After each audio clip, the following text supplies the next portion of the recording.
नमस्कार, आप देख रहे हैं एनबी न्यूज। मैं हूं आपके साथ काजल ठाकुर। दिल्ली में कोरोना ने पूरी तरीके से कहर बरपा रखा है। पिछले 24 घंटे में देश की राजधानी में 16,699 नए केस सामने आए हैं और 112 लोगों की मौत हो गई है। दिल्ली में पहली बार संक्रमण की दर 20% से ऊपर पहुंच चुकी है। बीते साल जून के बाद संक्रमण दर का यह सबसे बढ़ा हुआ आंकड़ा है। दिल्ली में पिछले 24 घंटे में 112 मरीजों की मौत कोरोना की वजह से हो चुकी है। लेकिन वहीं दूसरी तरफ दिल्ली में कोरोना की रफ्तार को कम करने के लिए आज शाम से वीकेंड कर्फ्यू समेत अन्य पाबंदियां लग जाएंगी। नई पाबंदी के तहत मॉल, जिम, स्पा और सभागार बंद रहेंगे।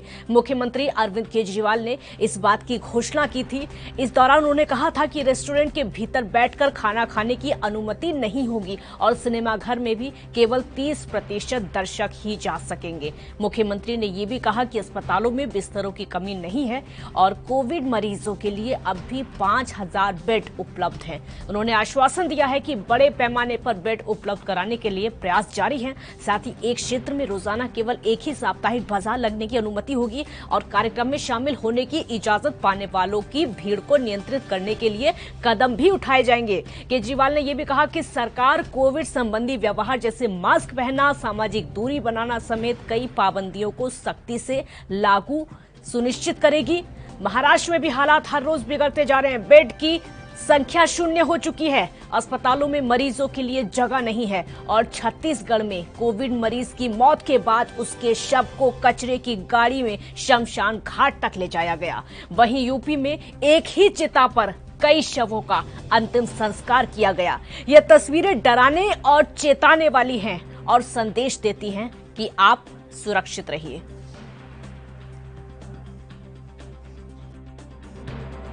There's a lot of confusion. I mean, एक तरफ से आप बोल रहे हैं कि कर्फ्यू है, रात को 10 बजे के बाद कर्फ्यू है, तो अगर हम होम डिलीवरी या बाहर सर्विस करेंगे तो दुकान तो खोलेंगे, तो फिर वो कर्फ्यू का मकसद तो डिफीट हो रहा है। अच्छा, और बंद रखते हैं तो होम डिलीवरी नहीं कर सकते हैं, ऑनलाइन नहीं कर सकते हैं, तो क्लैरिटी नहीं है। I don't know how the government will clarify this for us, and business is badly affected. It's badly affected and I mean if this goes on, I know it's very important. I mean बोल सभी जने आजकल तो एक slogan शुरू कर दिए हैं, जान है तो जहान है, वो ठीक है, पर business has to happen and business is badly affected. But let's hope. Only thing, the only persons to be blamed is we public. Mask नहीं पहनते हैं, सैनिटाइजिंग नहीं करते हैं, सोशल डिस्टेंसिंग नहीं करते हैं, तो we paying for it now. And नहीं लोग समझ रहे इतना बोलने के बाद कि मास्क पहनो, सोशल डिस्टेंसिंग करो, नहीं सुनते। गवर्नमेंट क्या क्या करेगी? It's not fair to keep on blaming the government. हमारे बिजनेस के ऊपर इतना फर्क पड़ा है जो आने वाले कई सालों तक हम पूरा नहीं कर सकते। और हमारे क्लाइंट आते हैं तो 10 बजे कर्फ्यू लग जाता है और अब शनिवार संडे को दोबारा लगा दिया, तो हम लोग जाएंगे कहाँ?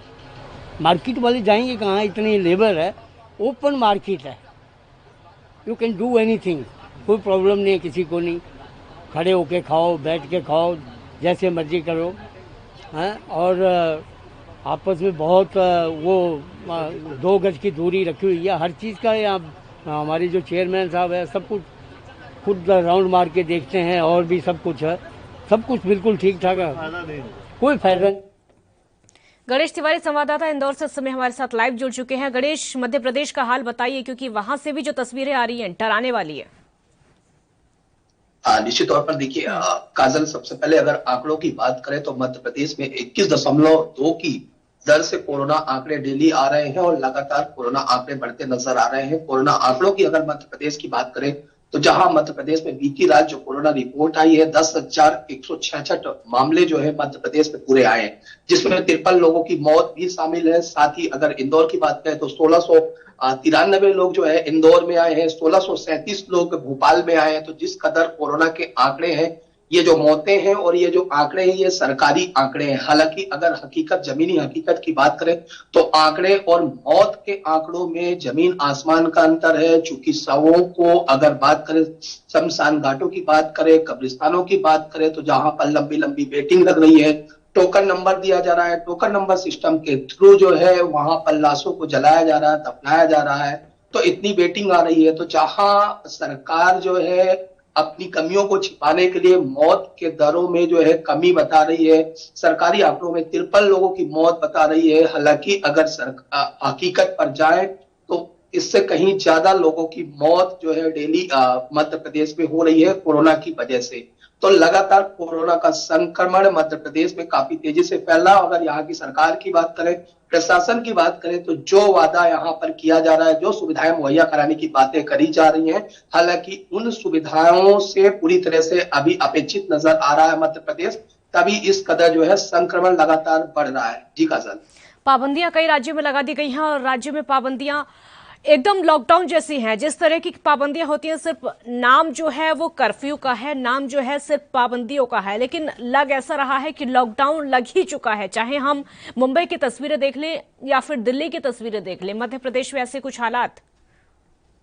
काजल, लॉकडाउन की बात करें, नाइट कर्फ्यू की बात करें, तो मध्य प्रदेश के संपूर्ण जिलों में एक तरह से 52 जिले हैं। 52 जिलों में से अगर 15 से 16 जिलों की बात करें, या तो जो बड़े बड़े जिले हैं जहां पर कोरोना का संक्रमण काफी तेजी से आ रहा है, या फिर अगर बात करें तो उन जिलों की बात करें जहां पर जो महाराष्ट्र बॉर्डर से सटे हुए हैं, वहां पर ऑलरेडी ये लॉकडाउन लगा हुआ है, संपूर्ण रूप से लॉकडाउन लगा है। हालांकि कुछ जरूरी सेवाएं जो है और कुछ जो सब्जी विक्रेता है या फिर दूध विक्रेता है, उनके लिए जरूर कुछ समय फिक्स किया गया है कि उस समय के हिसाब से वो दुकानें खोल सके, ताकि जो लोगों को जरूरी सामान है वो मिल सके उन चंद घंटों में। लेकिन अगर बात करें पूरे मध्य प्रदेश की बात करें, तो पूरे मध्य प्रदेश में हर जगह नाइट कर्फ्यू लगा हुआ है, जहां भी 20 से ज्यादा केस आ रहे हैं। साथ ही सैटरडे संडे ऑलरेडी लॉकडाउन लगा हुआ है। इसके साथ ही अलग अलग जिला कलेक्टर अब लगातार जो है अपने अपने जिले में लॉकडाउन का घोषणा करते नजर आ रहे हैं, नाइट कर्फ्यू का घोषणा करते आ रहे हैं। कहीं पर 30 अप्रैल तक के लिए नाइट कर्फ्यू लगाया जा रहा है, शाम 6 बजे से लेकर सुबह 6 बजे तक, तो कहीं 9 बजे लगाया जाए। तो लॉकडाउन जो पाबंदियां हैं, पाबंदियां पूरी तरह से मध्य प्रदेश में हालांकि लगा दी गई हैं कोरोना के बढ़ते संक्रमण को देखते हुए। लेकिन अभी किसी तरह से इन पाबंदियों के बावजूद भी किसी तरह से अभी कोरोना के आंकड़ों में उछाल नहीं आई है। प्रतिदिन नया रिकॉर्ड जो है अपने आप में ही कोरोना का सामने आया है, और यही वजह है कि जो आंकड़े जो है 5-10 से स्टार्ट हुए थे 2021 जनवरी माह की बात करें, और आज वो 10,166 पहुंच चुके हैं। जी काजल। कई राज्य हैं जहां से डराने वाली तस्वीरें सामने आ रही हैं, और डराने वाली तस्वीरें तो हैं ही, स्वास्थ्य विभाग की भी बड़ी लापरवाही सामने आ रही है। मतलब ऐसी ऐसी तस्वीरें हैं जो कि डराती हैं और चेताती भी हैं। एक कचरे की गाड़ी के अंदर कोविड के मृतक को ले जाया जा रहा है शमशान घाट तक। मतलब बहुत बुरी हालत है, बहुत बुरे लापरवाही स्वास्थ्य विभाग की भी है। निश्चित तौर पर देखिए काजल, स्वास्थ्य विभाग की पूरी तरह से लापरवाही सामने आती है और सरकार की भी विफलता एक तरह से उजागर होती है, क्योंकि अब कांग्रेस ने भी इस चीज पर तूल देना चालू कर दिया है। कल ही पूर्व मुख्यमंत्री कमलनाथ ने भी मुख्यमंत्री शिवराज सिंह चौहान की आलोचना करते हुए उन्होंने भी साफ कहा है कि मध्य प्रदेश में जिस कदर जो ये कोरोना था, आज 1 साल 1.5 साल हो चुके हैं कोरोना को, अगर हमें व्यवस्थाएं करनी थी तो हमें जो तमाम व्यवस्थाओं को हम अब जोर दे रहे हैं कि हम नए बेड सुविधाएं उपलब्ध करा रहे हैं, ऑक्सीजन उपलब्ध करा रहे हैं, इंजेक्शन उपलब्ध करा रहे हैं, ऑक्सीजन उपलब्ध करा रहे हैं, ये तमाम सुविधाएं हमें पहले से ही मुहैया करा लेनी थी। जिस कदर जनवरी माह से एक बार फिर कोरोना की रफ्तार तेजी से पकड़ रही थी, और लगातार जो है ऐसी अनियमितताएं स्वास्थ्य विभाग की भी देखने पे आती है, जहां पर एक ही गाड़ी पर कई लोगों की बॉडी रखकर और कचरे की गाड़ियों पे रखकर ले जाया जाता है। तो जो शव हैं उनको भी कई अनियमितताओं की तरह ले जाकर वहां पर जलाया दफनाया जाता है। तो कई अनियमितताएं स्वास्थ्य विभाग की भी नजर आती हैं, लापरवाहियां भी नजर आती हैं, चाहे वो मध्य प्रदेश हो या छत्तीसगढ़ हो, हर जगह ऐसी लापरवाहियां साफ तौर पर शासन और प्रशासन की उजागर होती है। और यही वजह है कि शासन और प्रशासन अपनी कमियों को छिपाने के लिए जो मृत्यु दर के आंकड़े हैं उनको कहीं ना कहीं छिपाता नजर आ रहा है। जी काजल। सबसे बड़ी जो जिम्मेदारी हो जाती है यहाँ पर, सरकार की तो जिम्मेदारी है ही, उससे कहीं ज्यादा पब्लिक की जिम्मेदारी है। क्योंकि अगर आप खुद अपनी सुरक्षा चाहते हैं तो आपको खुद भी जागरूक होना पड़ेगा। लापरवाही बरतने से बिल्कुल काम नहीं चलेगा। लेकिन लगातार हम देख रहे हैं, तस्वीरें भी लगातार जो निकलकर सामने आ रही है, ऐसे समय में भी पाबंदियों के बावजूद भी लोग बगैर मास्क के घर से बाहर निकलते हैं। सोशल डिस्टेंसिंग वो नहीं देखने को मिल रही है जो कि चाहिए, वो नहीं देखने को मिल रही है जो कि मेंटेन लोगों ने की थी आज से 1 साल पहले। निश्चित तौर पर देखिए काजल, कहीं ना कहीं अगर हम बात करें तो इस जो कोरोना महामारी है उसमें साफ तौर पर आम जनता का पूरी तरह से जो है कहीं ना कहीं लापरवाही नजर आई है, जिसकी वजह से आज कोरोना इतना विकराल रूप ले लिया। अगर हम मास्क, सैनिटाइजर और सोशल डिस्टेंसिंग का ख्याल रखते तो हो सकता था कि इन आंकड़ों में जो आज ये आंकड़े 10,000 से ज्यादा पहुंच चुके हैं मध्य प्रदेश में, ये आंकड़े शायद सामने नहीं आते। आज 55,000 से ज्यादा आंकड़े जो है कोरोना पेशेंट एक्टिव है मध्य प्रदेश में। तो जिस कदर ये आंकड़े 55,000 आंकड़े बता रहे हैं कि इस वर्ष में अगर बात करें, अभी बीते दिनों की, बीते महीनों की बात करें, तो इतने ज्यादा जो एक्टिव केस है, तो कहीं ना कहीं हम आम जनता की लापरवाहियों से ही सामने आए। हमने सोशल डिस्टेंसिंग का ख्याल नहीं रखा, मास्क नहीं पहना।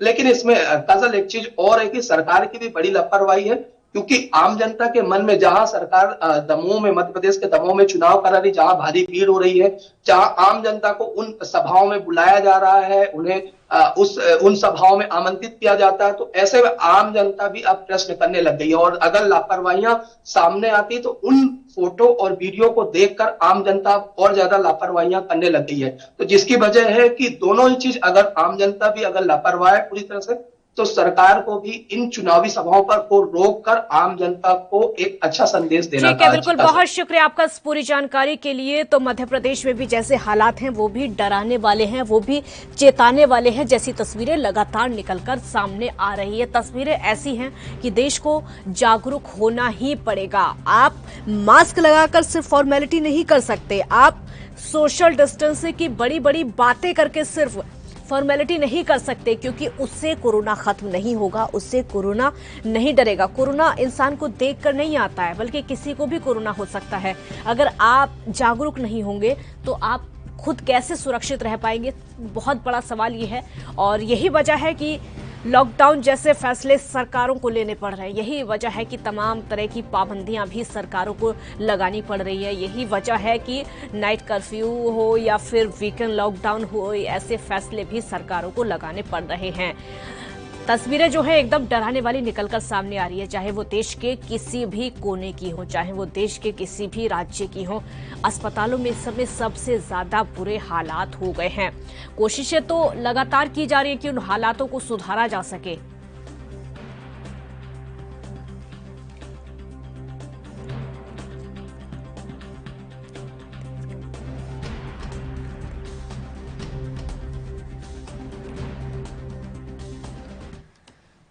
एसडी राज छत्तीसगढ़ से संवाददाता इस समय हमारे साथ ज्यादा जानकारी के लिए जुड़ चुके हैं। राज, सबसे पहले आप बताइए, क्योंकि छत्तीसगढ़ की एक तस्वीर है जो कि पूरे देश को झकझोर कर रख रही है। छत्तीसगढ़ की एक तस्वीर है जो कि डरा रही है।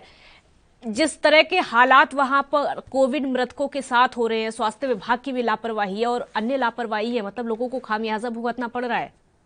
क्या कहें इस तस्वीर को? काजल जी, मैं आपको बताना चाहूंगा कि छत्तीसगढ़ में कोरोना तो पूरी तरह से पैर पसार लिया है। और मैं आपको ये भी बताना चाहूंगा कि छत्तीसगढ़ में पूरी तरह से अभी लॉकडाउन की स्थिति बन चुकी है और लगभग 70% शहरों में पूरी तरह से लॉकडाउन और कर्फ्यू की आदेश जारी कर दिया गया है और हर जगह कर्फ्यू भी लग गई है और लॉकडाउन भी लग गई है। मैं आपको ये भी बताना चाहूंगा कि छत्तीसगढ़ की जो तस्वीरें निकलकर बाहर आ रही है, जिस तरीके से अभी तक हर जगह, हर जिले में, हर मुखिया को ये डर रहता था कि बिस्तर की कमी, बेड की कमी होगी मरीज अगर आएंगे तो, लेकिन छत्तीसगढ़ में तो अब ऐसा हो गया है कि यहाँ पे जो मृतकों की संख्या है इतनी ज्यादा तादाद में बढ़ गई है कि उनको जो अंतिम संस्कार किया जाता है उसके लिए जगह की कमी पड़ गई है। और आपको मैं तस्वीरों के द्वारा दिखाना चाहूंगा कि जिस तरीके से यहाँ पे तस्वीरें यहाँ से आ रही है छत्तीसगढ़ से जो निकलते हुए, कि कचरों की गाड़ी में जो नगर निगम की गाड़ी रहती है उसमें लेके जाना, टिप्परों में लेके जाना, ऐसे गाड़ियों में लेके जाकर अंतिम संस्कार किया जा रहा है। और मैं आपको ये भी बताना चाहूंगा, जो बॉडी जो मिल रही है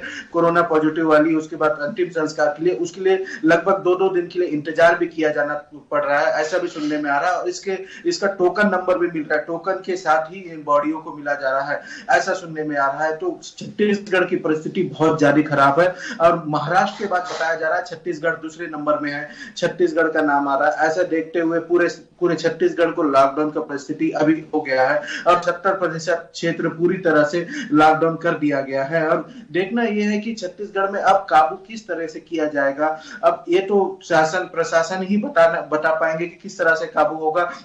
और मैं आपको बताना चाहूंगा कि जिस तरीके से यहाँ पे मेडिकल सुविधा है, मेडिकल सुविधा भी बहुत तेजी से बढ़ाया जा रहा है, जिस तरीके से टीकाकरण करना, ये सब सुविधाओं को भी बहुत ज्यादा ध्यान दिया जा रहा है। उसके बाद भी इस तरह से, और सबसे पहली बात छत्तीसगढ़ में सोशल डिस्टेंसिंग का बात कहा जाए तो इसका तो बिल्कुल ही पालन नहीं किया जा रहा था, मास्क का पालन बस किया जा रहा था। इस कारण से, और छत्तीसगढ़ में जो कोरोना बढ़ने की बात है तो इसमें सबसे पहली बात तो यहाँ पे जो पिछले 2 महीने पहले जो मैच किया गया था, रायपुर राजधानी में मैच हुआ था, तो इसमें पूरे बड़े बड़े खिलाड़ियां भी आए थे, तो सभी जगह से यहाँ पे लोग आए थे, स्टेडियम कचाकच भरा हुआ था। तो सभी का कहना यह है कि ये मैच की वजह से छत्तीसगढ़ में कोरोना फैला हुआ है। तो उसमें जितने भी लोग आए हुए थे उसमें संक्रमित थे, और जितने भी वहां पे क्रिकेटर थे, जितने लोग भी खेलने आए थे, सभी लोग को पॉजिटिव आया हुआ है। राज, सबसे बड़ी एक और सवाल मैं बीच में पूछूंगी, एक और सवाल, सबसे बड़ी लापरवाही स्वास्थ्य विभाग के सामने आती है जब एक कचरे की गाड़ी में शव को भेजा जाता है,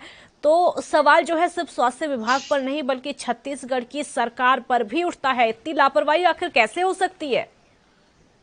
जी, मैं आपको बताना चाहूंगा ये लापरवाही वाली विषय नहीं है ये, क्योंकि जब इतनी सारी बॉडियां हैं तो एक जगह में ले जाके रखना और एक सभी को डिस्ट्रीब्यूट करने में बहुत ज्यादा दिक्कतों और परेशानी का सामना करना पड़ता है स्वास्थ्य विभाग के लोगों को और शासन के लोगों को। लेकिन कहीं ना कहीं उन चीजों को सामना करते हुए भी उन शासन के लोग और स्वास्थ्य विभाग के लोग, उस कोरोना योद्धा जिनको कहा जाता है, जो स्वास्थ्य विभाग के लोग हैं, उन्होंने किसी ना किसी तरीके से सभी को अपने परिजनों के पास बॉडी पहुंचाने की पूरी तरह से कोशिश की जाती है। लेकिन जिस तादाद पे यहाँ पे बॉडियां आए दिन जो मौत हो रही है, तो उस चीज को वहां पे कंट्रोल करने में कहीं ना कहीं दिक्कतों का सामना जरूर करना पड़ रहा है। लेकिन मैं आपको कहना चाहूंगा कि ऐसा कहना गलत होगा कि कोई शासन या प्रशासन के लोग गलत स्टेप ले रहे हैं या गलत तरीके से ले रहे हैं। कि मैं आपको ये भी बताना चाहूंगा, क्योंकि ऐसे मौत होने के बाद हर कोई आदमी, हर कोई स्टाफ के लोग उन बॉडियों के पास जाने में भय सा लगता है और डरते हैं, और हर कोई आदमी वहां पे उपस्थित होने में डरते हैं। तो इसीलिए कहीं ना कहीं दिक्कतों का सामना तो शासन को भी करना पड़ता है। लेकिन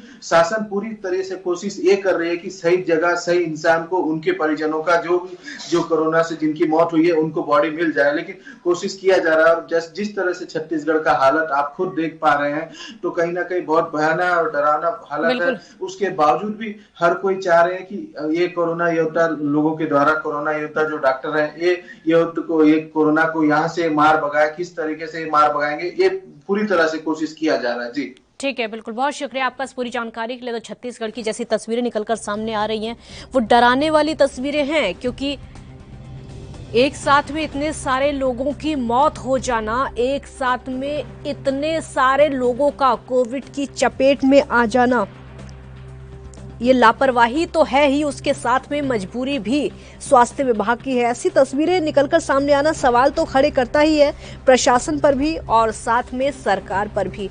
अगर बीमारी देश में है, अगर महामारी देश में है, लोगों की मौत हो रही है, तो उसका इंतजाम क्यों नहीं सरकार की तरफ से किया जाता है? लोगों को हॉस्पिटल से शव लेने में भी कई कई घंटों का इंतजार करना पड़ रहा है। अंतिम संस्कार करने के लिए जब जाते हैं शमशान घाट में, वहां पर भी लोगों को लंबी लंबी कतारों में खड़े होना पड़ता है और अपनी बारी का इंतजार करना पड़ता है। ये हालात हमारे देश में आ चुके हैं। ये हालात वो हैं जो देश कभी नहीं चाहता था। ये हालात वो हैं जो कि देश के लोग कभी देखना नहीं चाहते थे इनको, कभी फेस करना नहीं चाहते थे इनको। लेकिन आज उन परिस्थितियों में देश पहुंच चुका है, एकदम सोच से परे।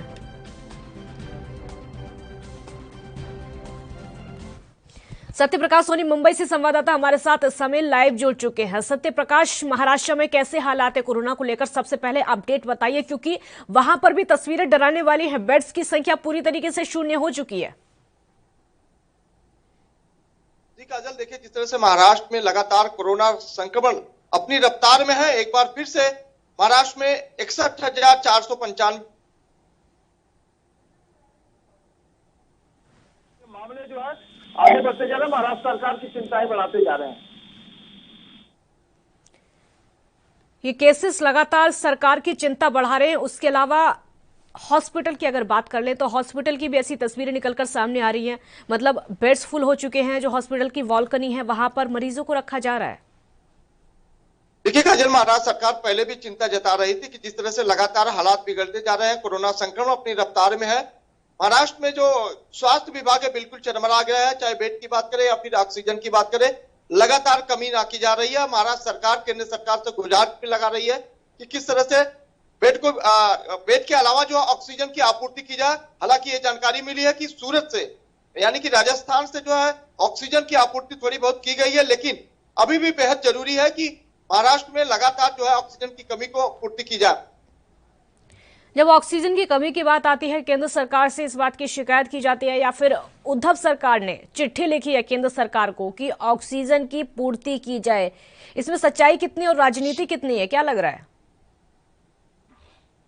देखिए, केंद्र सरकार और महाराष्ट्र सरकार के बीच में काफी दिनों से ये सब चीजें, खास करके जब कोरोना वायरस की बात की जाती है तो ऑक्सीजन की बात किया या फिर आर्थिक संकट की बात किया या फिर तमाम अन्य सुविधाओं की बात किया या फिर लॉकडाउन को लेकर विचार करने की बात की जाए, लगातार राज्य सरकार केंद्र सरकार पर निशाना साधती है। ऐसे में एक बार जब देखा जाता है कि मुंबई के कई हॉस्पिटलों में ऑक्सीजन की वजह से काफी लोगों की मौत हो जाती है, उसको लेकर राज्य सरकार लगातार केंद्र सरकार को दोष मानती है कि केंद्र सरकार ने अगर ऑक्सीजन की आपूर्ति की होती थी तो शायद उन 15 लोगों की मौत नहीं होती जिनकी मौत ऑक्सीजन की कमी के चलते हुई है। तो तमाम तरह की शिकायत लगातार मिल रही है। इसके अलावा जब भी सीएम की बैठक होती है, जब भी महाराष्ट्र के सीएम मीटिंग करते हैं, समीक्षा बैठक करते हैं या फिर सुबह ही पता चल जाता है कि आज शाम को सीएम उद्धव ठाकरे का संबोधन होना है, लोगों की चिंताएं बढ़ जाती हैं और चिंता उसमें सबसे बड़ी लॉकडाउन को लेकर होती है कि आज क्या फैसला हो सकता है, आज लॉकडाउन को लेकर कोई बड़ा फैसला आ सकता है क्या। और यही सोचकर जो माइग्रेंट्स हैं, जो प्रवासी मजदूर हैं, लगातार पलायन कर रहे हैं, उनको कोई सुविधा दी जा रही है क्योंकि पलायन लगातार जारी है। जी काजल, देखिए जिस तरह से 2020 के दौरान लॉकडाउन लगाया गया था उसमें सारी चीजों पर, सारी सुविधाओं पर पाबंदियां लगाई गई थी, इंक्लूडिंग ट्रांसपोर्ट और मुंबई की लोकल पीएसटी की बसेस। अब ऐसे में जो तमाम प्रवासी मजदूर है या मुंबईकर है वो लगातार इस चिंता में रहते हैं कि महाराष्ट्र सरकार कभी भी मुंबई की लोकल बेस्ट की बसों और लोकल जो ट्रांसपोर्टेशन उसको बंद कर सकती है, जिसकी वजह से बेहद तकलीफ झेलना पड़ सकता है। ऐसे में जिस तरह से महाराष्ट्र में मुंबई में मिनी लॉकडाउन लगा दिया गया है, हालांकि तमाम पाबंदियां कड़ी लगाई गई, लेकिन उसके बावजूद मुंबई पुलिस को एहतियात दिया गया है कि अगर बेहद जरूरी हो तो लोग निकल सकते हैं। ऐसे में लोग अपने घरों से अपनी रोजमर्रा की चीजें जो लाने के लिए जाते हैं, मुंबई पुलिस उनका बतौर सहयोग भी करती है। एक आखिरी सवाल आपसे और होगा, जो पाबंदियां लगाई गई है उनका पालन किया जा रहा है लगातार लोगों की तरफ से? देखिए काजल, पाबंदियों का पालन किया भी जा रहा है, नहीं भी किया जा रहा है, लिहाजन अब डर है मुंबई पुलिस का और बीएमसी द्वारा फाइन मारने की, इसकी वजह से किया जा रहा है। लेकिन कोरोना से लोग डर नहीं रहे, अभी भी कई जगहों पे देखा जाता है भीड़ रहती है, लेकिन जिस तरह से शुरुआती दौर में देखा गया था कि मुंबई की लोकल या बीएसटी की बसों में काफी भीड़ है, वो काफी हद तक कम दिखाई देती है। ठीक है, बहुत शुक्रिया आपका इस पूरी जानकारी के लिए। तो मुंबई में समय जैसे हालात हैं वो तस्वीरें भी डराने वाली हैं क्योंकि कई पाबंदियां वहां पर लगी हुई हैं। वीकेंड लॉकडाउन भी मुंबई में लगा हुआ है, महाराष्ट्र में लगा हुआ है।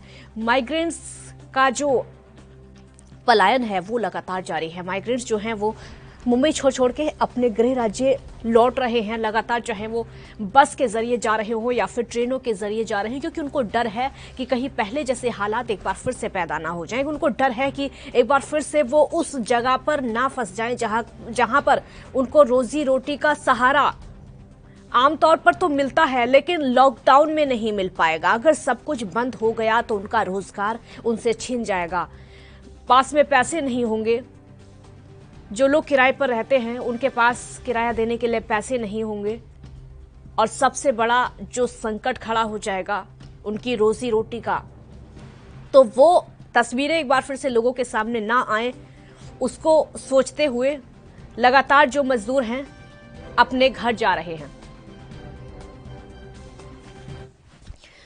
राजीव तिवारी संवाददाता इस समय देश की राजधानी दिल्ली से हमारे साथ लाइव जुड़ चुके हैं। राजीव, दिल्ली में इस समय जैसे हालात हैं हर कोई जानना चाहता है क्योंकि जिस तरीके की पाबंदियां वहां पर लगाई गई हैं। सबसे पहले तो आप पाबंदियों के बारे में बताइए, क्योंकि जो वीकेंड कर्फ्यू की बात है वो आज से उसकी शुरुआत हो रही है। किस तरीके से उसकी शुरुआत हो रही है, कैसे उसका इम्प्लीमेंटेशन किया जाएगा, क्योंकि जागरूकता की बहुत ज्यादा जरूरत है। जो दुकानदार हैं या फिर अन्य लोग हैं, कंफ्यूजन उनमें है थोड़ा सा। देखिए बिल्कुल जिस तरीके से लगातार कहीं ना कहीं जो दिल्ली सरकार है वो कोरोना की रफ्तार को ब्रेक लगाने की कोशिश कर रही है, क्योंकि पहले नाइट कर्फ्यू का ऐलान किया गया था, उसके बाद में और सख्तियां की गई, अब वीकेंड कर्फ्यू का भी ऐलान कर दिया गया। यानी कि आज शुक्रवार है और शुक्रवार रात 10 बजे से लेकर सोमवार सुबह 6 बजे तक वीकेंड कर्फ्यू रहेगा और लगातार कोशिश की जाएगी इस दौरान पे कोई भी व्यक्ति घर से बाहर ना निकले, क्योंकि वीकेंड मतलब छुट्टी का दिन होता है और छुट्टी कहीं ना कहीं ऑफिसों की कहे, प्राइवेट सेक्टर की कहे तो वहां पे कहीं ना कहीं छुट्टी होती है, मगर उसी के लिए कई लोग बाग कई बार घर से बाहर निकलते हैं और पिकनिक बनाने चले जाते हैं और कहीं ना कहीं वायरस का खतरा बढ़ता है। इसीलिए दिल्ली सरकार ने इस तरीके का कदम उठाया है और साफ जाहिर है कहीं ना कहीं इमरजेंसी सेवाओं को खोला रखा जाएगा, यानी किसी को अस्पताल जाना है तो ई पास के माध्यम से वो अस्पताल जा सकता है, किसी को दिल्ली से बाहर जाना है और उसने रिजर्वेशन करा रखी है तो वो बाहर जा सकता है अपनी रिजर्वेशन टिकट दिखाकर और ई पास दिखाकर। मगर लगातार कहीं ना कहीं दिल्ली सरकार जो है कोरोना की जो चेन है उसको तोड़ने की कोशिश कर रही है और कहीं ना कहीं जनता का सहयोग भी चाहिए। मगर जिस तरीके से लगातार अब वीकेंड कर्फ्यू का ऐलान किया गया है और वीकेंड कर्फ्यू से कहीं ना कहीं जो कोरोना की जो रफ्तार है उसमें ब्रेक जरूर लगेगा, क्योंकि अगर 2 दिन के लिए भी कहीं ना कहीं जनता अपने आप को कंट्रोल करती है तो साफ जाहिर है स्थिति को कहीं ना कहीं कंट्रोल करने के लिए कोशिश की जाएगी और कहीं ना कहीं वो सफल भी होंगे। मगर देखना होगा अस्पतालों की बात करें तो अस्पतालों के अंदर भी कहीं ना कहीं बेड की कमी नजर आ रही है और प्रवासी मजदूरों की बात करें तो प्रवासी मजदूर भी कहीं ना कहीं दिल्ली से पलायन करते हुए नजर आ रहे हैं, क्योंकि उनको भी खतरा बना हुआ है या फिर डर लगा हुआ है कि रोजी रोजगार जो उनका बंद हो गया है और कहीं ना कहीं जो दुकानदार है या फिर जिनके पास वो काम करते थे कंपनियों में, अब उन्होंने कहीं ना कहीं सैलरी देने से मना कर दिया है, क्योंकि जिस तरीके से आशंका बनी हुई है कि दिल्ली के अंदर बिल्कुल लॉकडाउन हो सकता है तो कहीं ना कहीं वो भी अपने घर जाना चाहते हैं ताकि उनको 2 वक्त की रोटी टाइम से मिल सके। मगर कहीं ना कहीं उनका भी कहना है कि वो अपने घर चले जाएंगे तो कम से कम खेती बाड़ी करके ही कम से कम अपना गुजारा बसर कर सकते हैं। मगर दिल्ली के अंदर हालात जरूर बिगड़ रहे हैं, मगर दिल्ली के अंदर हालात बिगड़ने के साथ साथ दिल्ली सरकार जनता से सहयोग मांगती हुई नजर आ रही है। बार बार सहयोग के लिए कहा जा रहा है कि जनता जो है सहयोग करे, सोशल डिस्टेंसिंग बना के रखे, तो मास्क का यूज करे, सैनिटाइजर का यूज करे, हाथों को बार बार धोए, मगर वही चीज कहीं ना कहीं उसके अंदर लापरवाही जरूर देखने को मिल रही है। और दिल्ली सरकार जनता से बार बार यही कह रही है कि सहयोग करे, अगर सहयोग जनता करती है तो कहीं ना कहीं जो कोरोना की रफ्तार है उसमें ब्रेक जरूर लगेगा। जी ठीक है, बिल्कुल, बहुत शुक्रिया आपका इस पूरी जानकारी के। देश की राजधानी में जैसे हालात हो चुके हैं वहां पर वीकेंड कर्फ्यू का ऐलान हो चुका है, अगर जनता सहयोग नहीं करेगी तो उसका इंप्लीमेंटेशन नहीं हो पाएगा, क्योंकि जो वीकेंड कर्फ्यू लगाया गया है या फिर तमाम तरह की पाबंदियां लगाई गई हैं वो सिर्फ और सिर्फ पब्लिक के लिए है। आप अपनी सुरक्षा करिए, अपना ध्यान रखिए। हम भी लगातार आपसे यही अपील करते हैं, एएनबी न्यूज लगातार आपसे यही अपील करता है कि सोशल डिस्टेंसिंग बनाए रखिए, मास्क लगाकर ही घर से बाहर निकलिए, बहुत ज्यादा जरूरी हो तभी आप घर से बाहर निकले, क्योंकि आपकी सुरक्षा आपके हाथ। फिलहाल इतना ही, आप देखते रहिए एएनबी न्यूज। नमस्कार।